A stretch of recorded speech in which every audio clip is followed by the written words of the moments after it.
तो Ohm's law topic है हमारा, ओम्स लॉ। ओम्स लॉ क्या कहता है? According to Ohm's the potential difference is directly proportional to electric current, या फिर आप ये कह सकते हो electric current is directly proportional to potential difference.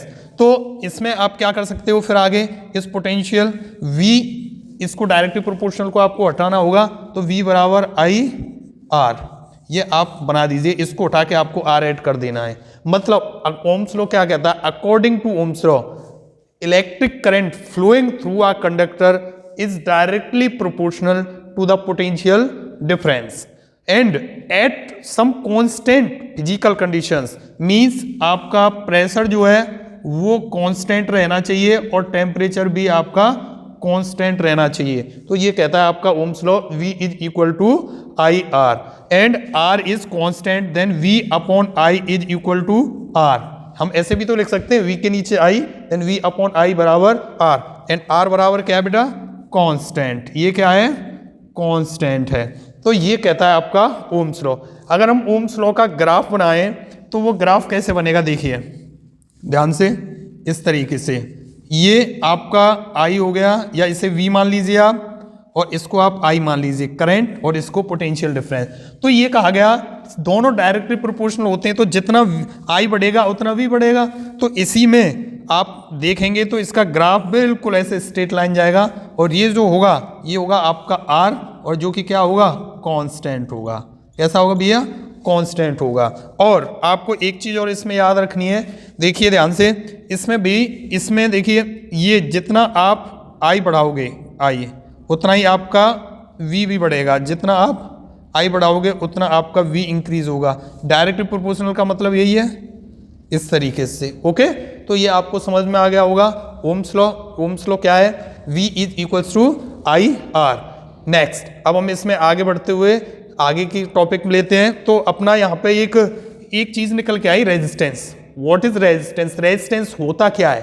Resistance topic है अपना अगला, तो मैं इसे रफ किए देता हूं और आपको रेजिस्टेंस बता देता हूं। What is resistance? तो रेजिस्टेंस बेसिकली आप लोग वर्ड सुनते हुए हैं, सब जगह आपने सुना भी है, आपके टीवी या जो भी इलेक्ट्रिक इंस्ट्रूमेंट्स होते हैं उनमें रेजिस्टेंस का यूज होता है। तो मैं इसी में अपना अगला टॉपिक लिखे देता हूं, ले लेते हैं हम रेजिस्टेंस। रेजिस्टेंस बहुत इंपॉर्टेंट टॉपिक है आपका क्लास 10th के लिए फिजिक्स में। रेजिस्टेंस में सबसे पहले हम बात करते हैं इसकी डेफिनेशन। रेजिस्टेंस होता क्या है? तो रेजिस्टेंस सिंपली है the obstruction in the path of current. Current के रास्ते में आने वाली रुकावट को रेजिस्टेंस कहते हैं। करंट को वाटर मान के आप कंसीडर करिए, और उसके रास्ते में जो रुकावट आ रही है उसको आप रेजिस्टेंस मान लीजिए। तो सिंपली डिफाइन भी अगर आप इसे करोगे रेजिस्टेंस को, तो कैसे कहोगे? द ऑब्स्ट्रक्शन यानी रुकावट in the path of current, in the path of current, CURRENT, current is called resistance, is called resistance। Current के रास्ते में आने वाली रुकावट को रेजिस्टेंस कहा जाता है। अब इसमें हम क्या करते हैं, रेजिस्टेंस हम पढ़ ही रहे हैं, इसका फॉर्मूला क्या होगा? अभी आपने थोड़ी देर पहले देखा था, R is equals to V upon I। Ohm's law से ये चीज आई थी निकल के, यानी ये क्या होता है? कांस्टेंट है। तो R बराबर आपने V अपॉन I ये देख लिया, वेयर V क्या है? वेयर V आप सबको पता है, V is potential difference. V is potential difference, previously हम अपनी पुरानी वीडियोस में देख चुके हैं। I क्या है? Electric current, electric current. तो ये हो गया आपका रेजिस्टेंस। इसकी SI यूनिट क्या होती है रेजिस्टेंस की? What is the SI unit of resistance? Important है, SI यूनिट किसकी? रेजिस्टेंस की, ऑफ रेजिस्टेंस। तो रेजिस्टेंस की SI यूनिट होती है ओम, क्योंकि ओम्स ने ओम्स लॉ दी और उसी में ये रेजिस्टेंस का कंसेप्ट आया। तो इसकी SI यूनिट क्या है रेजिस्टेंस की? ओम, OHM। और इसका एक सिंबल भी दिया, वो क्या है सिंबल? कुछ इस तरीके से हम इसको ड्रॉ करते हैं। तो आपको समझ में आ गया होगा रेजिस्टेंस क्या है। करंट के रास्ते में आने वाली रुकावट को रेजिस्टेंस कहते हैं। इसकी SI यूनिट ओम होती है। Formula R is equal to V upon I होता है। अब कंसेप्ट आता है ओम का, 1 ओम को आप डिफाइन कैसे करोगे? क्वेश्चन कई बार पूछा गया है, डिफाइन 1 ओम, तो मैं यहीं लिख देता हूं साइड में 1 ओम। बेटा आप एक बात बताइए, यहां से देखिए इस जगह से R बराबर V अपॉन I, तो 1 ओम को आप कैसे लिखोगे? V 1 volt, V is equal to 1 volt upon I electric current क्या होती है इसके ऐसा यूनिट? एम्पियर, यानी 1 एम्पियर। इस तरीके से तो आपको यहां कुछ ये देखने को मिला, 1 वोल्ट 1 ओम बराबर 1 वोल्ट अपॉन 1 एम्पियर, यानी वोल्ट पर एम्पियर। तो सिंपली डेफिनेशन क्या होगी 1 ओम की, आप नोट कर लीजिए। When 1 volt potential difference is applied to the ends of a conductor या across the ends of a conductor. Repeat कर रहा हूं, when 1 volt potential difference is applied across the ends of a conductor, then 1 ampere current flows through it, then we can say that the resistance of the conductor is 1 ओम। तो इस तरीके से आप 1 ओम को define कर सकते हो। नेक्स्ट अपना जो अगला टॉपिक है रेजिस्टेंस ही है। इसमें इंपॉर्टेंट है कि कौन कौन से ऐसे फैक्टर्स हैं जो कि रेजिस्टेंस को अफेक्ट करते हैं, means factors affecting the resistance. Next topic, factors affecting the resistance. तो आप सभी लोगों ने रेजिस्टेंस अच्छे से पढ़ लिया, ये नोट्स बना लेना आप जो लिखे थे। अभी हम अपना अगला टॉपिक लेते हैं, रेजिस्टेंस में ही अगला है next, factors affecting the resistance. The resistance important है, कई क्वेश्चन इस पे कई बार क्वेश्चन आ चुके हैं। कौन कौन से ऐसे फैक्टर्स हैं जो कि रेजिस्टेंस को क्या करते हैं? प्रभावित करते हैं। तो मैं आपको बता रहा हूं सबसे पहले कौन कौन से ऐसे फैक्टर हैं। तो सबसे पहला फैक्टर जो है आपको रेजिस्टेंस को प्रभावित करता है वो है लेंथ ऑफ द कंडक्टर। क्या है भैया? Length of the conductor. अगर कंडक्टर की लेंथ बढ़ाई जाए, यानी वायर जिसमें करंट फ्लो हो रहा है उसकी लेंथ बढ़ा दी जाए या उसकी लेंथ घटा दी जाए, तो क्या रेजिस्टेंस में कोई प्रभाव पड़ेगा? बिल्कुल पड़ेगा, इफेक्ट पड़ेगा, क्योंकि रेजिस्टेंस जो होता है वो डायरेक्टली प्रोपोर्शनल होता है लेंथ ऑफ द कंडक्टर की। मींस अगर आप लेंथ बढ़ाओगे तो रेजिस्टेंस बढ़ेगा, अगर आप लेंथ घटाओगे तो रेजिस्टेंस घटेगा। फर्स्ट। सेकंड वन इज, आप सेकंड में अगर देखें तो वो है आपका area of cross section. What? Area of cross section of conductor का area of cross section. Area of cross section का मतलब है वायर कितना मोटा है। फॉर एग्जांपल अगर ये वायर है तो ये जो है उसका एरिया ये कहलाएगा एरिया ऑफ क्रॉस सेक्शन। ये वाला एरिया जो है वो एरिया ऑफ क्रॉस सेक्शन कहलाएगा। तो सेकंड जो पॉइंट है वो है R is inversely proportional to A, यानी जितना ज्यादा एरिया ऑफ क्रॉस सेक्शन होगा उतना कम रेजिस्टेंस होगा। क्यों? मान लीजिए ये कोई पाइप है और इसमें से वाटर फ्लो हो रहा है, अगर इसका ये मुंह जितना ज्यादा बड़ा होगा उसमें से उतना ज्यादा पानी फ्लो होगा, और पानी क्या है? इलेक्ट्रिक करंट है। तो जितना ज्यादा इसका एरिया ऑफ क्रॉस सेक्शन होगा इस पाइप का उतना ज्यादा पानी फ्लो होगा, और ज्यादा पानी फ्लो होगा तो रुकावट कम हुई। तो इसीलिए आप इसको करंट से कंपेयर करते हैं हम वाटर को, फ्लो ऑफ जो वाटर है उसको, तो इसका एरिया ऑफ क्रॉस सेक्शन ज्यादा होगा तो करंट ज्यादा फ्लो होगा, रेजिस्टेंस कम होगा, यानी inversely proportional. Area of cross section ज्यादा तो रेजिस्टेंस कम, एरिया ऑफ क्रॉस सेक्शन कम तो रेजिस्टेंस ज्यादा।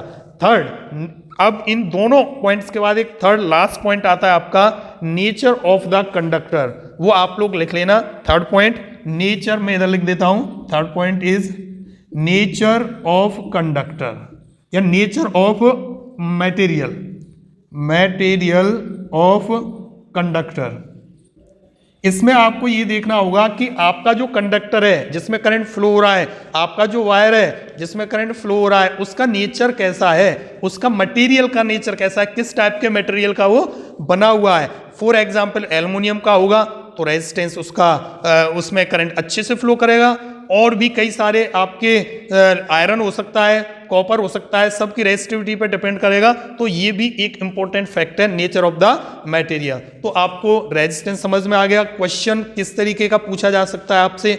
मान लीजिए अगर आपसे कोई क्वेश्चन पूछे कि अगर हम किसी कंडक्टर की लेंथ डबल कर रहे हैं तो उसका रेजिस्टेंस कितना इंक्रीज हो जाएगा? तो आप सिंपल जवाब देंगे कि रेजिस्टेंस भी डबल हो जाएगा। अगर हम लेंथ डबल कर रहे हैं तो रेजिस्टेंस भी क्या हो जाएगा? डबल। और डबल क्यों हो जाएगा? ये लिखा हुआ है। अच्छा, ये भी हो सकता है कि अगर हम किसी का area of cross section double कर दें तो क्या होगा? अगर इसको आप डबल करोगे तो रेजिस्टेंस हाफ हो जाएगा, आधा होना ही है। तो इस तरीके के जो क्वेश्चन है वो आप लोगों से पूछे जा सकते हैं। रेजिस्टेंस से अगला यानी नेक्स्ट है आपका रेजिस्टेंस से next topic resistivity. Resistivity is the next topic. तो आप सभी लोग हेडिंग डाल लें अपनी कॉपी में, नोटबुक में, रेजिस्टिविटी। बेटा मैं लिख देता हूं यहां रेजिस्टिविटी। रेजिस्टिविटी बेटा रेजिस्टिविटी क्या होती है? ये अपना टॉपिक है नेक्स्ट। यस, रेजिस्टिविटी अभी हमने पढ़ा था अभी थोड़ी देर पहले कि रेजिस्टेंस डायरेक्टली प्रोपोर्शनल है लेंथ के और रेजिस्टेंस इनवर्सली प्रोपोर्शनल है एरिया ऑफ क्रॉस सेक्शन के। ये हम लोगों ने पढ़ा था।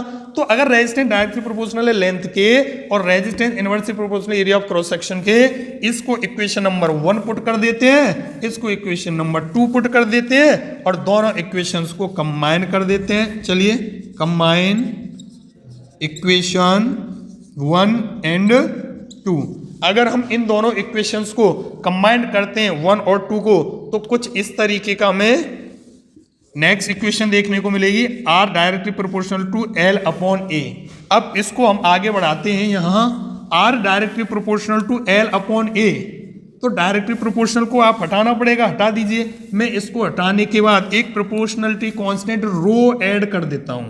ये एक प्रोपोर्शनलिटी कांस्टेंट रो ऐड किया और L अपॉन A को मैंने यहां पे एज इट इज रख दिया। तो R बराबर क्या हो गया? R is equal to rho L upon A। और हम क्या लिख सकते हैं? रो बराबर क्या लिख सकते हैं हम? रो बराबर हम लिख सकते हैं RA अपॉन L। तो ये जो रो आई निकल के यही कहलाती है रेजिस्टिविटी। रेजिस्टिविटी क्या कहलाएगी आपकी? Resistivity that is equals to what? Rho. ये जो रो है यही रेजिस्टिविटी है। R resistance, A area of cross section, L is the length of the conductor. तो अगर यहां आपसे कोई क्वेश्चन करे आप रेजिस्टिविटी को कैसे डिफाइन कर सकते हो, तो आप कह सकते हो यदि किसी कंडक्टर का area of cross section 1 metre square है और लेंथ 1 मीटर है तो रेजिस्टेंस जो है उसका रेजिस्टिविटी के इक्वल होगा। इंग्लिश में कैसे डिफाइन करेंगे?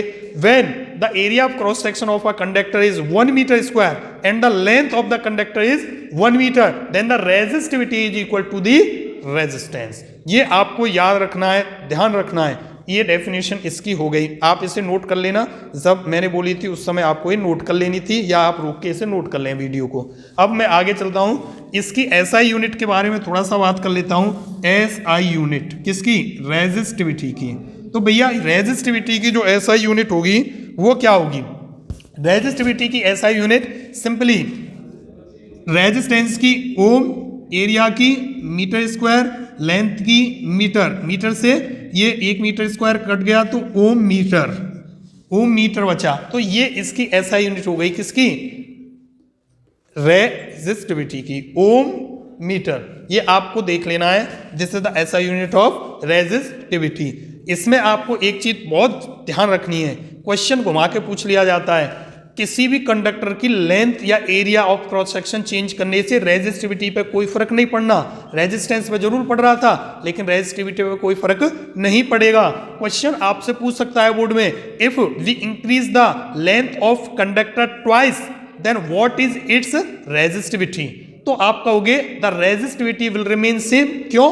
क्योंकि लेंथ और एरिया ऑफ क्रॉस सेक्शन से कुछ फर्क नहीं पड़ने वाला रेजिस्टिविटी पर। हाँ, टेम्परेचर से जरूर फर्क पड़ सकता है। अगर आप टेम्परेचर बढ़ा दें तो कंडक्टर की रेजिस्टिविटी बढ़ जाएगी, ठीक है। और आपको ये चीज याद रखनी है कि रेजिस्टिविटी का पर कोई भी फर्क नहीं पड़ने वाला, किसका? लेंथ का और एरिया ऑफ क्रॉस सेक्शन का। तो ये हमारा यहां तक हो गया। रेजिस्टिविटी आपको समझ में आ गई। अब मैं आपको रेजिस्टेंस अगला पढ़ा देता हूं। रेजिस्टेंस में अगला topic resistance in series and parallel. Now first topic is resistance in series. Resistance in series. तो अभी हमारा टॉपिक है resistance in series. Resistance in series.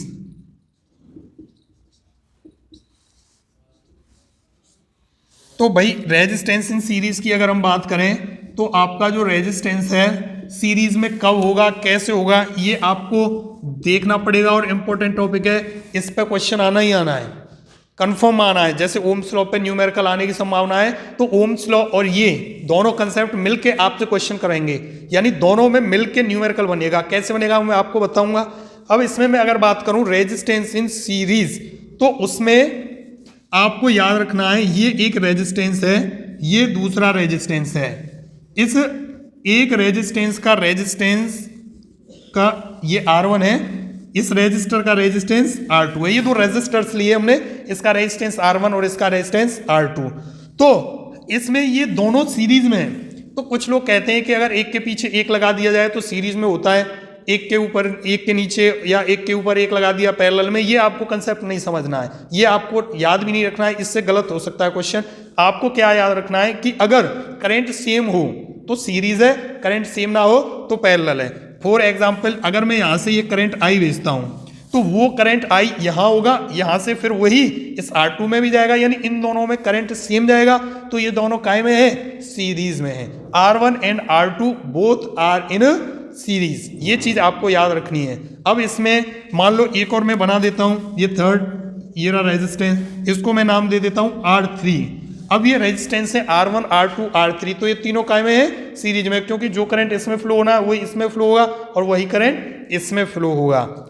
अब ये पूछा जा सकता है आप लोगों से कि इस पूरी सर्किट का टोटल रेजिस्टेंस कितना होगा, इसका R1 इसका R2 इसका R3, तो आपको इसका टोटल रेजिस्टेंस फाइंड आउट करना होगा। उसके लिए आपका एक फॉर्मूला होता है, वो आपका फॉर्मूला है R is equal to R1 plus R2 plus R3। और अगर और भी रेजिस्टेंसेस है, मान लो n रेजिस्टेंस है तो प्लस Rn। आप इन सभी को क्या कर दीजिए, सिंपली ऐड कर दीजिए, तो आपका टोटल रेजिस्टेंस आ जाएगा। अब ये फॉर्मूला कहाँ से आया, ये पहले था आपके में, लेकिन फिर भी मैं आपको समझा देता हूं। मान लीजिए ये रेजिस्टेंस है R1 R2 R3 और मैंने एक यहां पर बैटरी लगा दी, ओके, और ये एक की लगा दी। अब इसमें ये जो की लगाई हमने, इस बैटरी लगा दी, मान लो इसका पोटेंशियल डिफरेंस बैटरी का है V, और ये जो करंट फ्लो हो रहा है वो कितना हो रहा है इसमें सर्किट में I, ये करंट हो रहा है इसमें I फ्लो।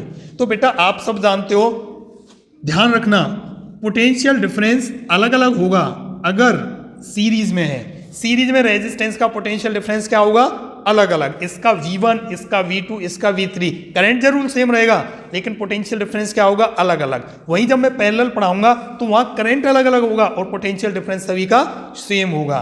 तो यहाँ ये V1 हो गया, इसका ये V2 हो गया और ये इसका V3 हो गया। तो ये 3 पोटेंशियल डिफरेंसेस हैं और ये तीनों बने कहां से, इस बैटरी से ही तो बने। इसी से V1 मिला, इसी से V2 मिला, इसी से V3 मिला। सिंपली क्या कह सकते हैं हम, सिंपली हम कह सकते हैं now V is equals to, क्या कह सकते हैं, V बराबर V1 plus V2 plus V3, बिल्कुल कह सकते हैं। V की वैल्यू कितनी होगी, IR, यानी इसका टोटल रेजिस्टेंस है मान लो कैपिटल R, और ये हो गई इसका टोटल करंट कितना है, ये I। देन V1 कितना होगा आप सभी बताएं, V1 की वैल्यू, इसमें करंट तो सब में सेम होगा तो I। R कितना है इसका, R1। V2 ये ओम्स लॉ यही तो कहता है ना, IR।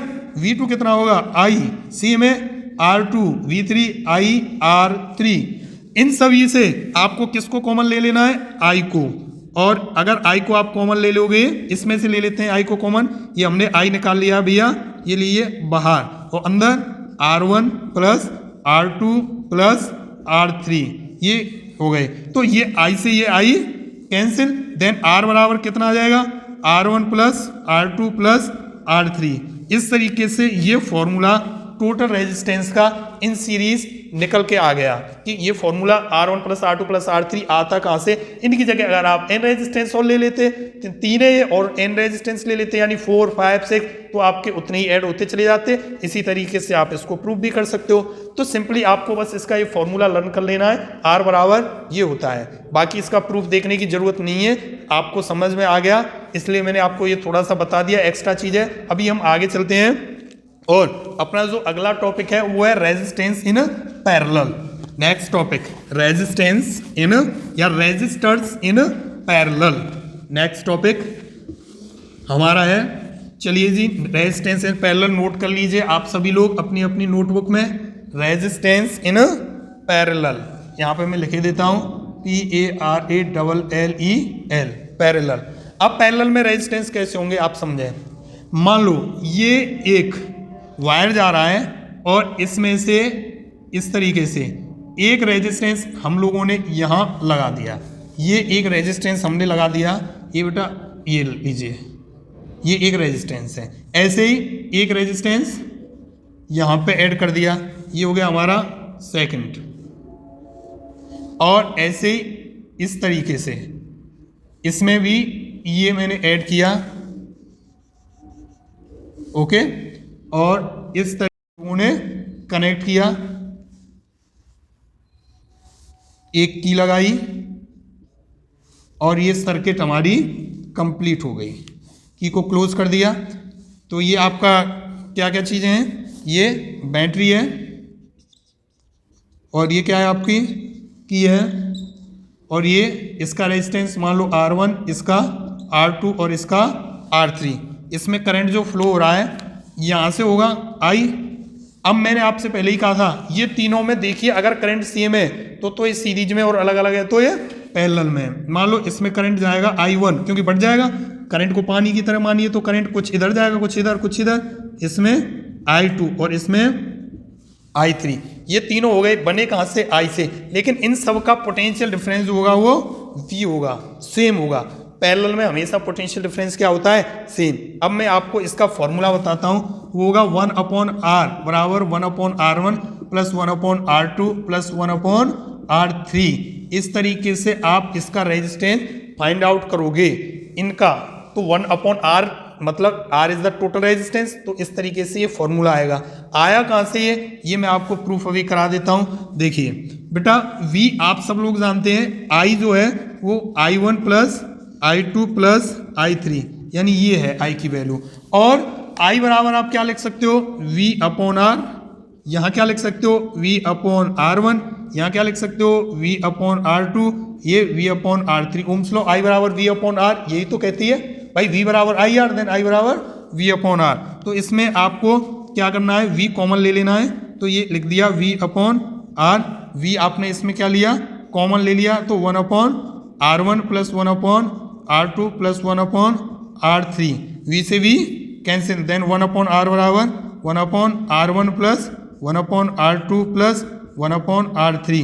ये आपका टोटल रेजिस्टेंस निकल के आ गया। इसका फॉर्मूला देखिए यही है या नहीं है, ओके।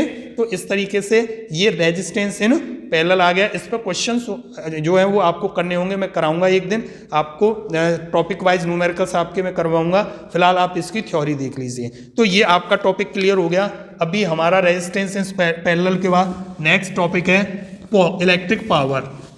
इंपॉर्टेंट टॉपिक है इलेक्ट्रिक पावर, भी आप लोगों को आना चाहिए इलेक्ट्रिक पावर। इस पर भी न्यूमेरिकल बहुत पूछे जाते हैं इलेक्ट्रिक पावर पर। तो अभी हमारा जो टॉपिक है नोट करें आप सभी अपनी नोटबुक में, electric power. Topic is electric power. क्या होती है इलेक्ट्रिक पावर, यस। तो भैया इलेक्ट्रिक पावर आप लोगों के लिए बहुत इंपॉर्टेंट है। मैं अगेन कह रहा हूं, इस पर न्यूमेरिकल्स आते हैं तो सिंपली अगर इलेक्ट्रिक पावर को आप डिफाइन करो, पी से तो इसे डिनोट करते हैं। इसकी सिंपल डेफिनेशन है, electric power is defined as the electric work done per unit time, यानी P बराबर W/T।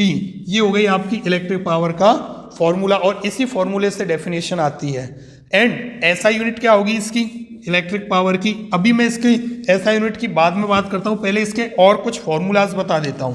पावर बराबर W/T, V बराबर W/Q।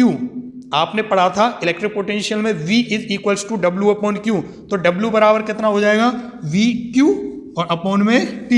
और जरा ये देखिए ध्यान से, Q/T क्या होता है I, ये I का फॉर्मूला होता है इलेक्ट्रिक करंट का, I is equals to Q/T।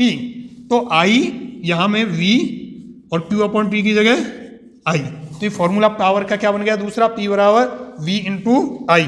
ऐसे ही V की जगह आई आर लिख सकते हैं हम, कितना लिख सकते हैं V की जगह आई आर, और ये I है तो क्या बन जाएगा आई square are.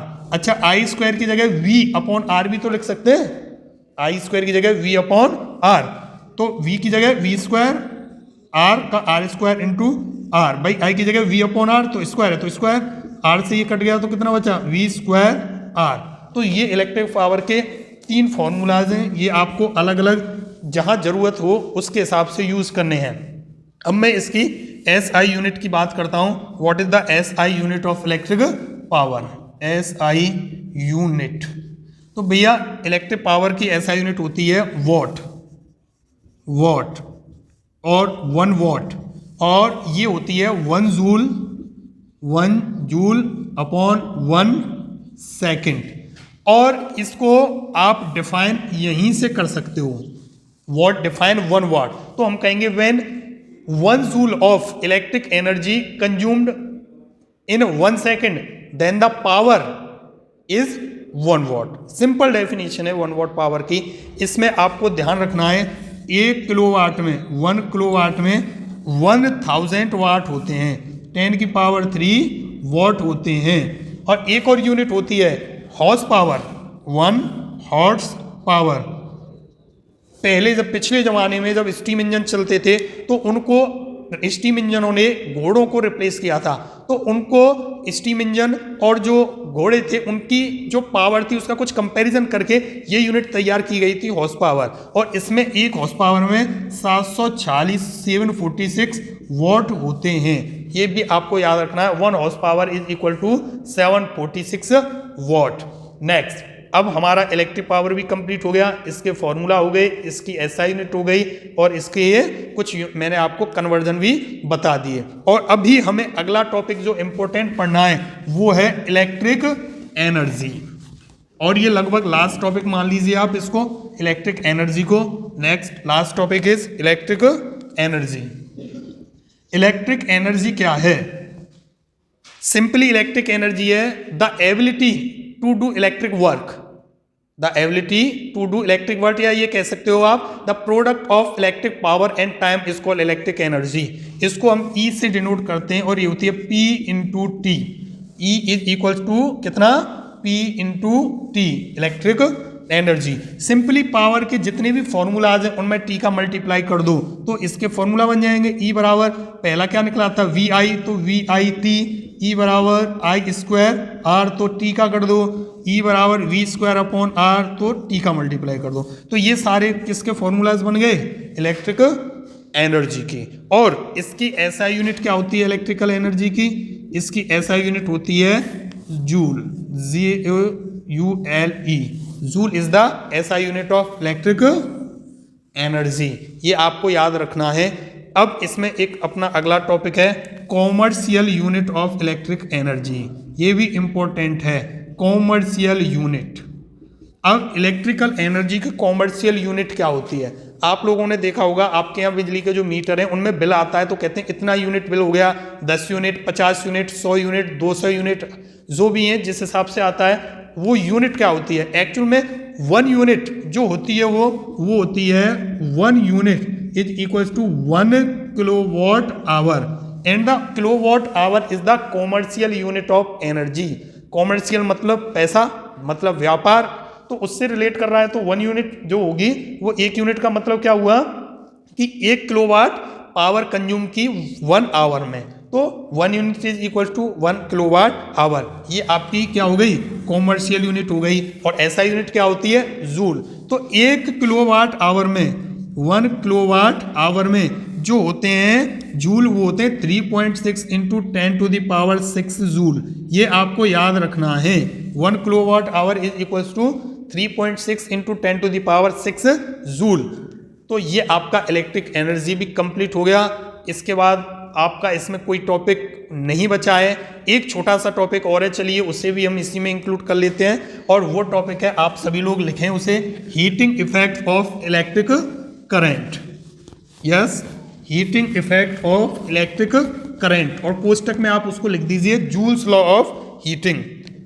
Heating effect heating effect of electric current, electric current, और इसी को बोलते हैं भैया joules law of heating, Joule's law of heating. ये आप लोग लिख लें, यानी जो मैं लिख भी देता हूं नीचे, चलिए, Joule's law of heating. Joule's law of heating क्या कहता है? According to Joule's law of heating, ये कहता है जो हीट जनरेट होगी वो डायरेक्टली प्रोपोर्शनल होगी आई स्क्वायर के, करंट के स्क्वायर के। जो हीट, अगर किसी को करंट देते हैं, मान लो आप लोग देखते हो हीटर जो होते हैं उनमें करंट देने से हीट जनरेट होती है, तो H is directly proportional to I square and H is directly proportional to R। यानी जितना रेजिस्टेंस ज्यादा होगा उतना ज्यादा हीट करेगी कोई चीज इलेक्ट्रिसिटी पास करने पर, and H is directly proportional to T। जितने ज्यादा समय तक आप उसको इलेक्ट्रिक करंट दोगे, टाइम जितना ज्यादा होगा उतना ज्यादा हीट जनरेट होगी। यानी सिंपली तीनों को मिला दें तो ये बन गया H directly proportional to I square R T, और यहाँ इसकी जगह एक प्रोपोर्शनलिटी कांस्टेंट, चलो मैं K ऐड कर देता हूँ। क्या ऐड कर देता हूँ? एक proportionality constant K, then I square R T, where K की जो वैल्यू होती है इस केस में होती है 1। ठीक है, ये कांस्टेंट की जो वैल्यू है इस केस में क्या होगी? 1। तो H का फॉर्मूला क्या निकल के आ गया? आई स्क्वायर आर टी। ये हो गया आपका हीट का फॉर्मूला। ये देखिए एनर्जी का भी फॉर्मूला था आई स्क्वायर आर टी। क्यों? क्योंकि हीट भी एक एनर्जी की फॉर्म है, और ये जो मैंने पढ़ाया this is called joules law of heating. इसको क्या बोलते हैं? आप इसको जूल्स लॉ ऑफ हीटिंग में कुछ आगे आप लिख भी सकते हैं, ऊपर मैं लिख देता हूं, when current I is given to a circuit of resistance यहां से लिख देता हूं R for time T, इतना लिख लेना है आपको, और उसके बाद आपको यहां से ये स्टार्ट कर देना है, फिर ये और ये यहाँ के आपका एंड हो जाएगा। तो ये लास्ट टॉपिक हो गया आपका इलेक्ट्रिसिटी का, जूल्स लॉ ऑफ हीटिंग। अब आगे हम आपको न्यूमेरिकल्स कराएंगे इसके इलेक्ट्रिसिटी के अगली वीडियो में। Okay, thank you.